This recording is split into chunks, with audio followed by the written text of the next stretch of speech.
Hello मेरे dear students, welcome back. कैसे हैं आप सब? तो देखिए, इस क्वेश्चन को सॉल्व करने के लिए क्या रिजल्ट, क्या फॉर्मूला याद रखना ज़रूरी है। अगर याद है तो देखना क्वेश्चन चुटकियों में सॉल्व हो जाएगा। मैं आपके साथ ऐसा ही एक यूनिक मेथड शेयर कर रहा हूँ।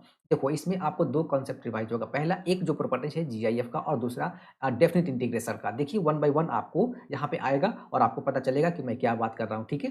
तो सबसे पहले मैंने बोला कि देखो, क्वेश्चन को स्टार्ट कहाँ से करना है, तो आपको यह इस पे ध्यान देना है। अब इस पे ध्यान देने के पीछे एक रीज़न है कि मैं आपको एक प्रॉपर्टीज लिखता हूँ जीआईएफ का।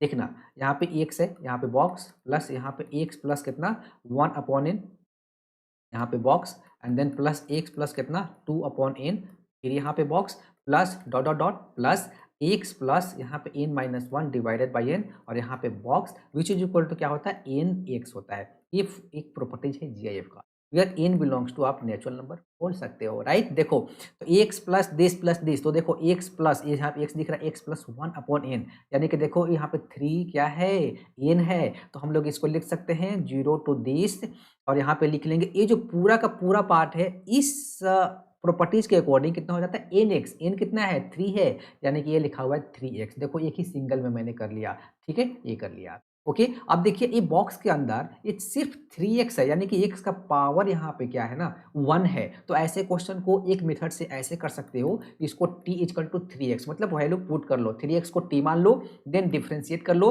तो d t upon d x equal to कितना हो जाएगा थ्री हो जाएगा, राइट। अब इसके बाद इसको आई मान लो, क्या आई मान लेता हूँ, राइट, ठीक है। अब इसके बाद देखिए आई इक्वल टू आपका lower and upper limit change कर लें क्या, तो अगर x जीरो तो t जीरो, x थ्री तो t कितना हो जाएगा नाइन, यानी कि जीरो टू नाइन, और यहाँ पे हो जाएगा t, यहाँ पे दिस, और यहाँ पे हो जाएगा dt, लेकिन सिर्फ dt होगा क्या, कितना हो जाएगा dx equal to dt upon three, यानी कि वन अपॉन थ्री के मैं बाहर कर देता हूँ, राइट। अब देखो मैंने बोला कि अब इसको आपको जीरो से वन, वन से टू, टू से थ्री करके ब्रेक करके तो प्रोसीड करोगे, क्योंकि जीआईएफ इंटीजर पे ही हमेशा डिफाइंड होता है। लेकिन इसके लिए एक फॉर्मूला अगर आपको याद है, जीरो टू एन, और यहाँ पे ऐसे गिवन है, यहाँ पे this which is equal to n minus one और एन डिवाइडेड बाई इस वेयर एन बिलोंग्स टू क्या है मेरे पास नेचुरल नंबर, ठीक है ना, नेचुरल नंबर। इससे आप इस क्वेश्चन को बहुत जल्द सॉल्व कर लोगे।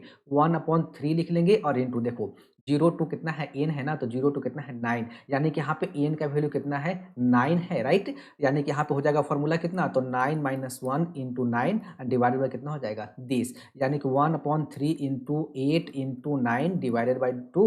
तो ये पहले तो थ्री से थ्री उठ जाएगा, और यहाँ पे टू से कितना हो जाएगा आपके पास फोर हो जाएगा, विच इज इक्वल टू क्या आ गया 12। ये हमारा आंसर आ गया 12। देखो इस क्वेश्चन को 30 सेकंड में सॉल्व किया जा सकता है। आपको कुछ फॉर्मूला रिवाइज हुआ, कॉन्सेप्ट रिवाइज हुआ ना, ऐसे ही क्वेश्चन पे प्रैक्टिस करते रहिए। Thank you.